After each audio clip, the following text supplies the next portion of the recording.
Greetings and welcome to this new Abolitionist radio podcast. My name is Scotty Reed. For those that don't know, New Abolitionist Radio is an award-winning podcast that was created to bring attention to the fact that the United States never abolished slavery. The 13th Amendment carves out an exception for prison slavery. This is a podcast for new abolitionists in today's society which practices 21st century slavery and human trafficking in the United States. Now, on this particular podcast, I'm going to review an article that was put out by a woman. Let me pull up her information. Elizabeth Epps. She calls herself, she refers to herself as an abolitionist.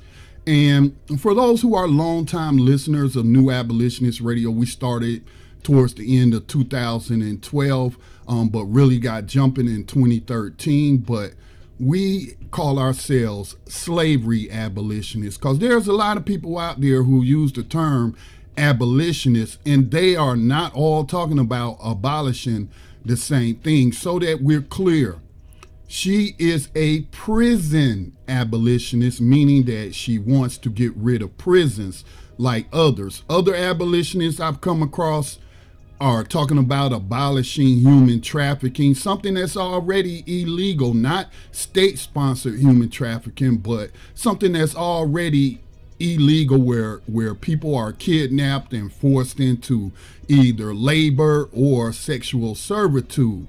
So there are many different people who use the term abolitionist, and they're not all talking about the same thing.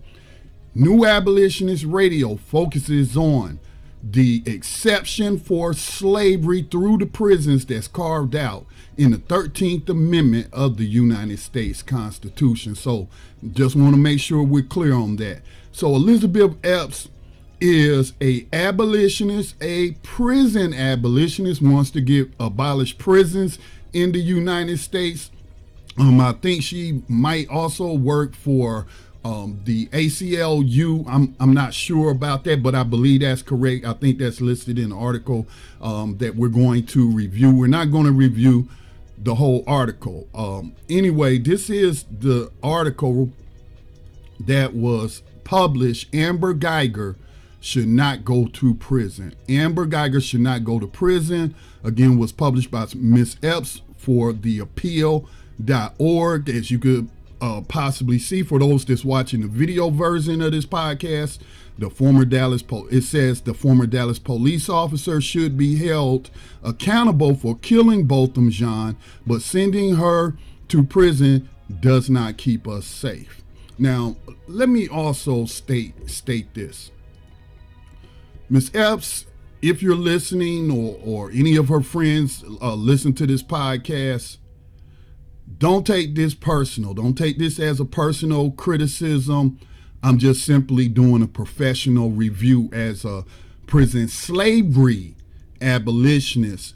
But, you know, Brandt Jean, the young 18-year-old young man, brother of Botham Jean, his impact statement, what do you call it? Victim's impact statement or family impact statement, where he's was able to speak to the court and tell them what he was feeling. And a lot of people have taken exception with what he said, coming from his Christian values. And also, if you're going to be angry with Brandt Jean for quote unquote forgiving Amber Guyger, well, you might as well be angry at his brother, his older brother, who he said, you know, he took after and he learned from and he believed. And I want to put an emphasis on believed, because I don't know if they ever had that conversation, but he believed that his brother Botham would have not wanted her to go to prison, would want her to live her most wonderful life or whatever. Please recognize that this is a child, basically. Your brain doesn't stop developing until you're like 26 years old. That's the physical development of it. I would imagine the emotional development, well, I guess that will vary depending upon the individual. He was very traumatized. His mother had said that he hadn't been speaking for days, and she was concerned about him, since his brother got killed. And that's been over a year ago, so I shouldn't say days, but he just wasn't himself anymore. He had been robbed of his big brother, and it really impacted him in a negative way strongly.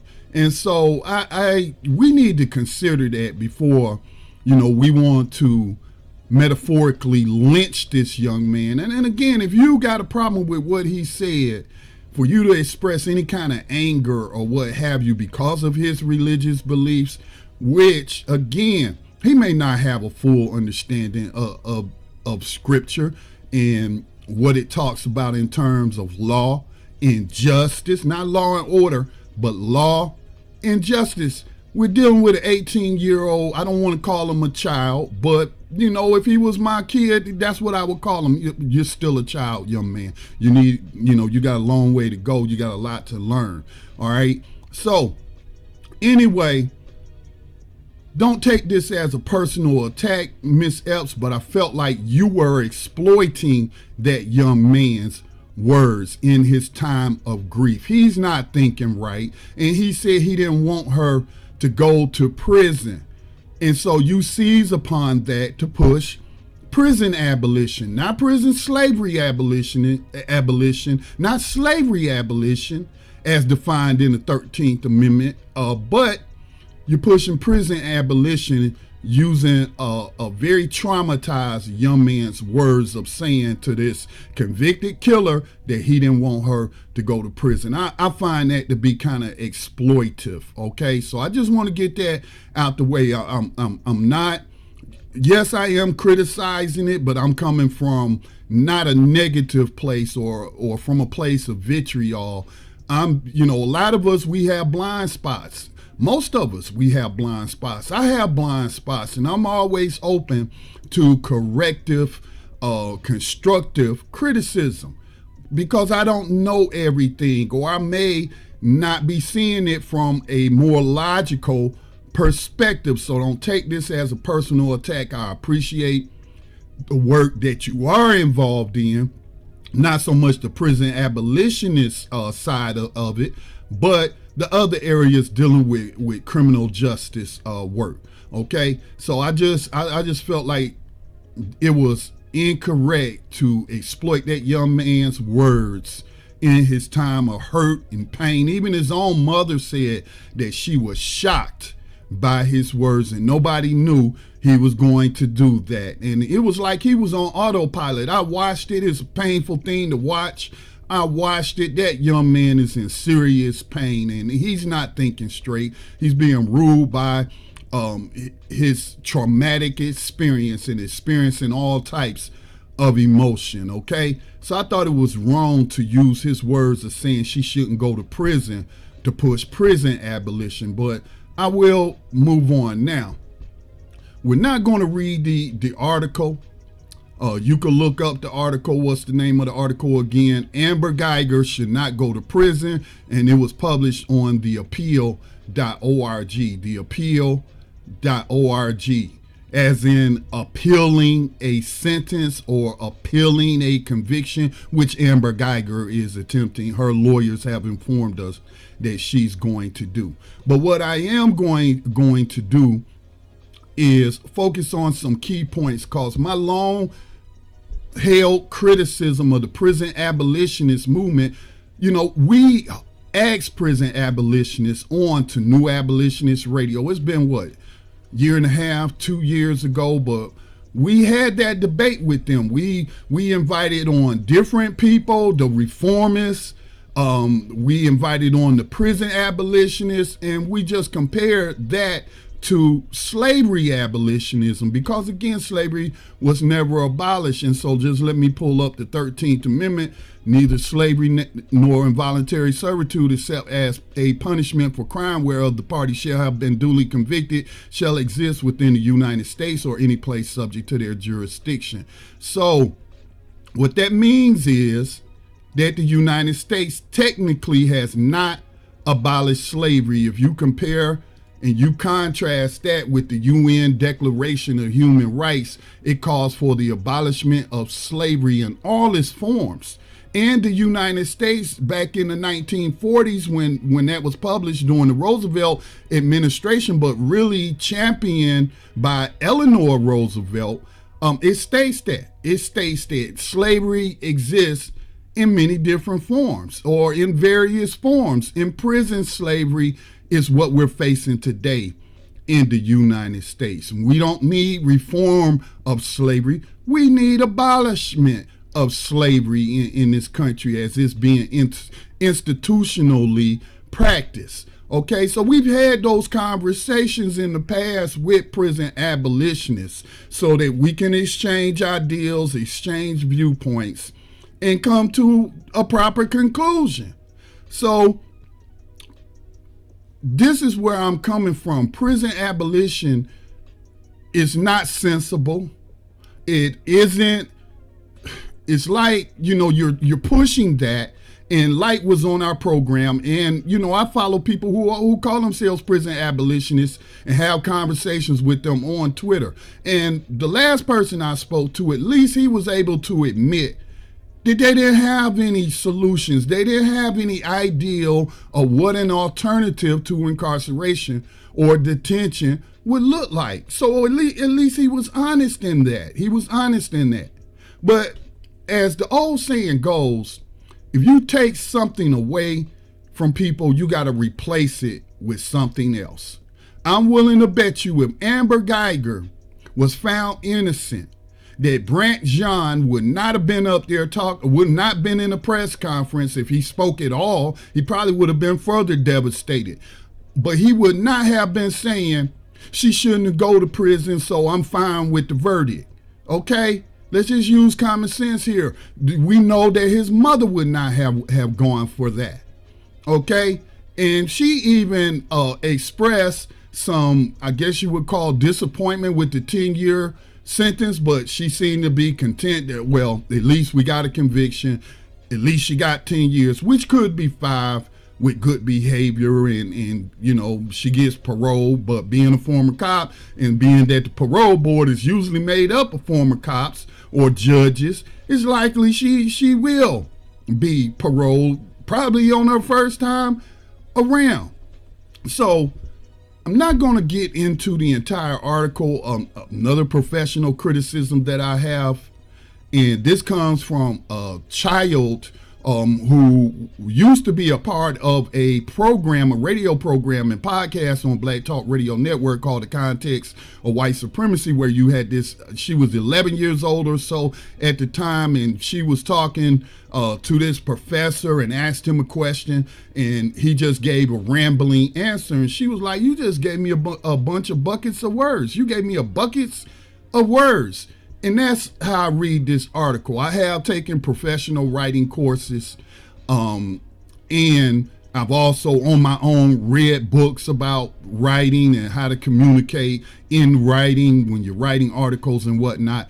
And buckets of words, I'm telling you, man, a lot of people are not going to read it. And then there was a lot of redundancy there. And there was an assumption that most of the people that was going to read the article had no concept of pre-1865 slavery and racism and everything that you went into the history about concerning the enslavement of Africans and black people and mistreatment of black people in this country.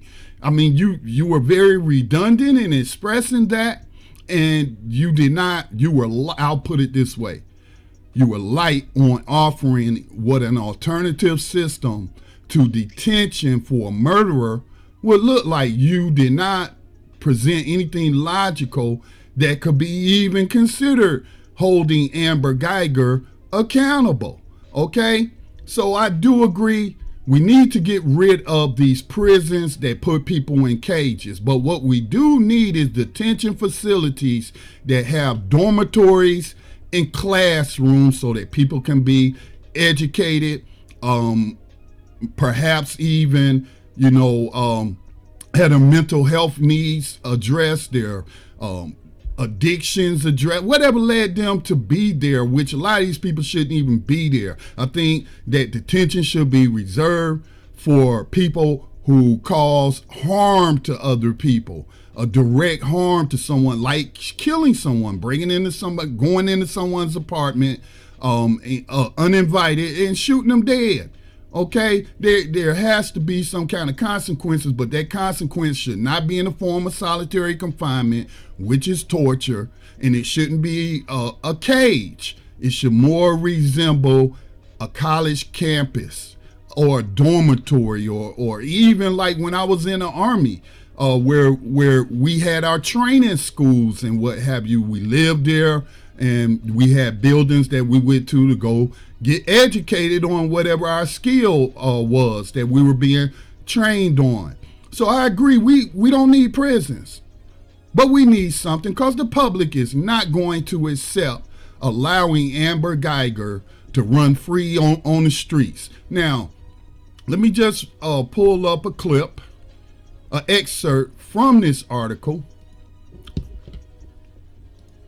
She says, Ms. Epps says, but if we create systems that deprioritize violence and punishment and demand accountability from Guyger instead of just retribution, then we will have no cage to which to send Mason. Now, I agree with getting rid of the death penalty. That's state-sponsored violence. The death penalty has not deterred any murders. It hasn't deterred any serious crimes. So I do agree we need to get rid of the death penalty. I believe that's the violence that you're talking about.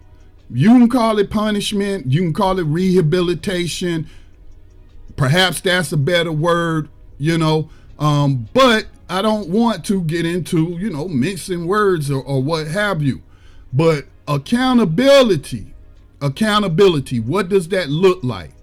Okay, what does that look like? And highlighting victims like, I think her name was Crystal Mason, the woman who voted, who had that felony status, was prohibited from voting, but didn't know and voted. I believe it was in Texas anyway. And then she ended up getting 5 years in prison. Highlighting victims like that, just like you say, those who want to keep prisons around are highlighting people like Amber Guyger. Well, you can't highlight people like the Central Park Five who were innocent, and you can't highlight people like Miss Mason, who that should have never been a criminal penalty, because she should have never lost her voting rights in the first place. I agree with Bernie Sanders as part of his platform that even prisoners who are U.S. citizens should be allowed to vote. So what does accountability look like for a convicted murderer like Amber Guyger, who is also a racist, according to her own words in her text message exchange with her lover and fellow or former partner, as well as other people who made posts, other Dallas police officers who made posts, violent posts and racist posts. So Amber Guyger's a racist. So how do you hold a racist murderer accountable? So let's go ahead and take a look at how she holds them accountable, or what accountability looks like to her. Guyger being in a cage, and I'm sorry for those that's watching the video podcast that is cut off a little bit. I'll make sure I get that straight next time, but I'll read it. Guyger to a cage does not keep us any safer than we could be with her outside a cage. Again, I'm against cages. We need dormitories, classrooms, treatment, clinics, medical clinics.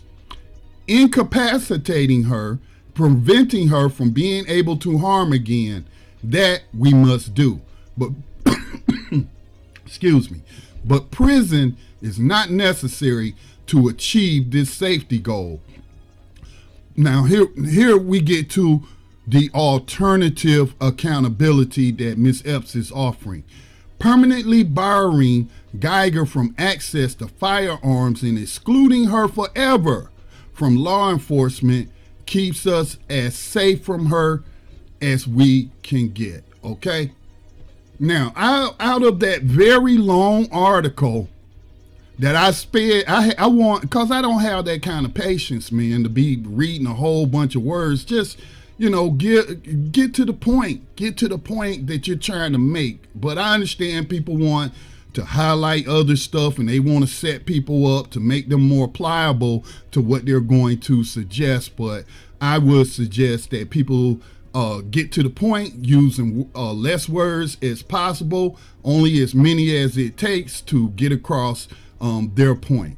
Okay, so that's the only thing that I have seen a prison abolitionist offer as some kind of alternative accountability to a person losing their freedom after killing someone, okay, harming someone, whether we're talking about rape or what have you. Listen, felons, people who have been labeled with that felony status, not only lose their right to vote, but they lose their right to own firearms in this country, which I don't feel like owning firearms should be a right. I think it should be more of a license privilege. Okay, but I digress from that. But we know that people with that felony status who are then barred from employment, they face a lot of employment discrimination. They face housing discrimination. Again, they are disenfranchised politically and lose a lot of they're relegated to second-class citizenship status. And I only call them citizens because they still are subjected to taxes. Okay, so we already know they lose their rights. So those who are unable to find employment, find housing, are left to do what? Reoffend, to go back out there and engage in crime. That crime may be a violent crime, using a firearm, robbing somebody, doing a home invasion of someone. Someone could lose their life. Okay, it's no shortage of guns in the United States. There are more guns than there are people in the United States. And anybody who has the money or the currency can go buy a gun on the street. Okay? So we know the issues with gun control. Look, you got Chicago got some of the strictest gun control legislation in the nation. But Chicago is ground zero for gun violence, it seems. And they're not going to licensed dealers and buying weapons and giving their personal information, showing identification and what have you. They're not doing, they're buying it off the streets. So that's not going to prevent a racist murderer from obtaining a weapon. Now, barring her from law enforcement, obviously, they should never be able to work in law enforcement again. But we know that's an issue even with those who are found not guilty or not even indicted at all. But the city ends up, and the taxpayer, I should say, ends up paying a settlement out to the victim's family members because it was an unjust shooting, absent the criminal penalties. Okay? And those people they may get fired from the department, but they can just go to another county. They can go to another state and attain. So that's another entirely separate issue. But you're not dealing with, that's not holding her accountable. That's not accountability whatsoever. Okay? It's not going to stop a racist murderer from reoffending and acting out on their racism. So you're not dealing in this piece with the underlying issue, which is racism. Okay, which is the promotion of white supremacy. Not to mention the perks and benefits that society has propagandized the public when it comes to these modern day slave catchers like Amber Guyger. Okay, so if we don't have logical solutions, then we're just talking. If we want to push prison abolition, well, what do you replace that with? And then you're saying that accountability for Amber Guyger would be her back on the street, but with a prohibition to purchase legal firearms and never work in law enforcement again. I don't think most logically thinking people would agree that that's accountability. What she would need to do is go to, let's call it a re-education center.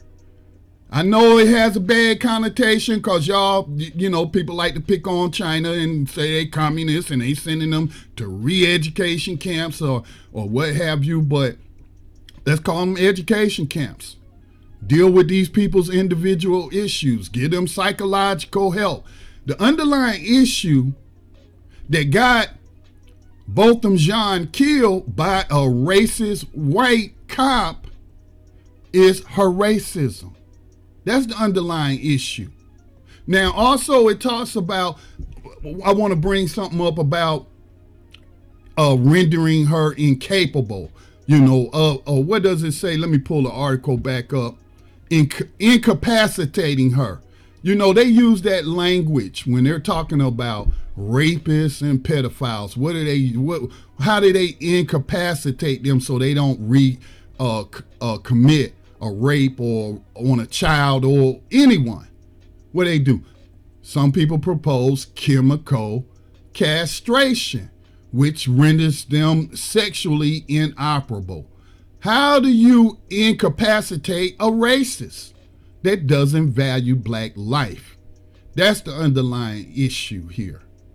So I just wanted to do this new abolitionist podcast to weigh in on this issue because I'm still not seeing any viable or logical solutions from the prison abolitionist community.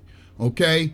We will have to change society. We will have to re-educate society. We will have to change the violent culture in the United States. That means getting rid of all the violent and vile music. It could no longer be played on the radio where it's talking about shooting an N-word in the face or any other type of violence, sexual violence or what have you. We will have to stop the radio. We will have to stop the corporations from finding people with that sick mindset and then giving them millions of dollars to promote that. We had to get rid of that. We had to change the cinematic Hollywood. No more movies about senseless killing. No more Friday 13s. No more Jason movies. No more Nightmare on Elm Street. None of this. No more Rambo. No more none of this. No more of these cop shows. None of this. No more war stuff. So you would have to change. You would have to go under a very transformational change in society to where people aren't being programmed with violent viruses, mind viruses. And that, I feel, would go a long way in reducing crime against individuals in this country. But we know that that's not going to happen. So let's be realistic. Let's be realistic. Setting Amber Guyger free or allowing her to go back home and spend time with her families with simply a prohibition on her purchasing legal firearms and never being able to work in law enforcement again. No, you know that somebody is going to hunt her down and kill her and seek vengeance just like they did back in the Wild Wild West days. It was called frontier justice. Just like whoever killed in the police, Amber Guyger's boyfriend is a suspect, even though he's still a cop. Any white supremacists that saw Joshua Brown on television, okay? That's what will happen to Amber Guyger if you set her free. That's what the history shows. That's what human nature, study of humans and their emotions, okay? Family members of these victims are not going to go for it. So why are you even pushing it? We're a long way from a society where that's even an option. All right, so I'm not going to belabor the point. Listen, Black Talk Radio Network is managed by the Black Talk Media Project, a North Carolina-based nonprofit. We're in danger of shutting down after 11 years. We don't sell services anymore because we want to be very selective on who we allow onto our network, because we need to be responsible about what's going out from our platform. While we do distribute podcasts and videos through other platforms, we still had to pay to maintain our own platform, okay? We have to incur all those costs like anybody else. And we're not getting $1 million grants. We're not getting big money from these different corporations who may be engaged in vile acts against humanity and against workers, but we're going to put a public face on our good works and we're going to give this organization some money or anything like that. This is not backed by any large other nonprofit organizations. Our funding is provided entirely by those who consume the media. So if you would like to see a continued presence of Black Talk Radio Network and all this programming, then please make a tax-deductible donation today. You can go to blacktalkradionetwork.com to find out how. With that said, I'm going to close out. Peace and blessings to all.